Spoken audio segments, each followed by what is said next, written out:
Ukraine is furious with Canada's decision to skirt sanctions in order to return repaired pipeline turbines to Russia. We do believe this is a very dangerous precedent, waiving the sanctions to satisfy another demand of Gazprom and actually another demand of Russian regime. Russia is using energy as a weapon in Europe and through all over the world. Germany requested that Canada give back the turbines. They're part of the Nord Stream 1 pipeline that carries Russian natural gas to Germany. Sabine Sparwasser is Germany's ambassador to Canada. She's in Ottawa. Ambassador, Ukraine's government says the sanctions waiver for these turbines sets a, quote, dangerous precedent, and that it only serves to embolden Russia's sense of impunity, that Russia's basically playing the West on this. Is Ukraine wrong? Well, I think this has been an extremely difficult decision, and we're in a situation where no decision is easy or right. And I think, I believe, if I were Ukrainian, I would probably make the same argument.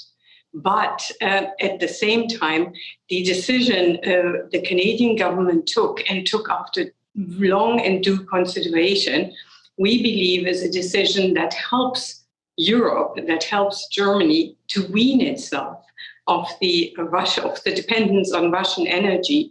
We believe it's actually a decision that preserves the unity and our ability to withstand the Russian aggression and to support Ukraine better in the long run. So I would say Canada took the right decision. We are grateful that Canada took that, the Canadian government took that decision. But I guess Ukraine's point, Ambassador, is that Russia is weaponizing this, using energy as a weapon, right? Effectively blackmailing Europe. Do you disagree with that assessment? Yeah, well, you can see it the other way around. And the other way around is Russia is giving itself an excuse and say it's because you do not deliver the turbine that we need in order to have that pipeline, have it flowing gas. That is your own responsibility. It's your own fault if we cannot deliver gas. We're taking away the excuse that Putin put forward. We're actually taking away some of the pressure they're trying to put on us by saying, we deliver the turbine, we expect the gas to continue to flow. A lot of people might see it as caving to Russian demands. What do you say to people who see it that way? I think it is. It's a very difficult decision, but it's a tactically better decision because it is also hard to explain to populations in Europe. And we're not just talking Germany, we're talking European countries like the Czech Republic, Slovakia, and others who are all dependent on that gas. We are doing our best to wean ourselves of Russian energy. By now, Germany is down from 55% of dependence on Russian gas to 30%. But in order to continue to do it by saving gas, by building up renewable energy, by diversifying and buying gas elsewhere, we still need to keep up the supplies to fill our reservoirs. And to give ourselves, Putin, an excuse to cut us off what still flows would be a real mistake. It would be also a mistake for the stability of our society. It would be a mistake for our ability to continue to support Ukraine in the long haul. And we all understand we're in until, as long as it's needed, but we also need to be able to do it until the point where it's not needed anymore. So Ukraine is also adamant, and I imagine you wouldn't disagree with this, that Russia, can't be trusted. And Ukraine says, look, there are other options here, including to use a pipeline that goes through Ukraine to bring in Russian gas. Did Germany explore that proposal as a way through this? Yeah, no, I think we've looked at all proposals to increase gas and filling the reservoirs in Europe and in Germany. But from what I heard heard from the International Energy Agency, the capacity would just not be enough. And was that the reason that it was rejected, effectively?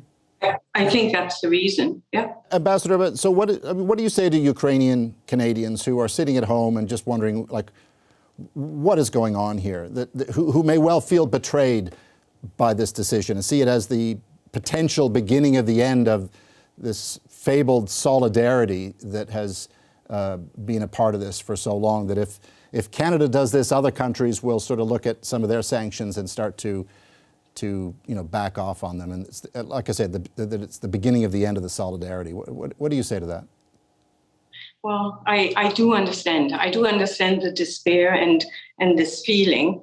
At the same time, I would say to them, please understand, we've always said we need to be smart about the sanctions. We need to have sanctions that hurt Russia more than it hurts the allies and the allies' capacity to support Ukraine. And we have imposed very strong sanctions. We have imposed sanctions on the oligarchs. We've imposed very strong financial sanctions. We're not exporting anything to Russia anymore. These things are taking, at the moment, they're taking their toll on the Russian economy. So to hurt us more would actually hurt our ability to support Ukraine in the long run. And we've made it very clear, Chancellor Scholz has made it very clear, as long as it takes. We want to support Ukraine as well as we can, as long as it takes. And Germany has been a very steadfast supporter of Ukraine. We've been, after the US, I think, second largest donor. We've been delivering military equipment, including heavy equipment, a big way these days. We have helped with financial means. We have accepted 900,000 Ukrainians, and we continue to welcome them into our country. We will do more. We will continue to support Ukraine, but we have to also be able to be in a position where we can work. And we've run out of time, but do you believe Vladimir Putin? Do you believe Russia that they won't just, cut back regardless, that this is all just, that you're being played here? Do you actually believe Russia? Well, we've seen how that we cannot trust Russia. The 24th of February is a point for all of us of no return, where we have seen how much we can trust Russia. So obviously, no. All right, Ambassador, we'll leave it there for now. Thank you for your time. It's a complicated circumstance, but I appreciate you taking the time for us. Thank you so much. Hi, I'm Vashi Capellos, host of Power in Politics. See more of our show by subscribing to the CBC News channel or click the link for another video.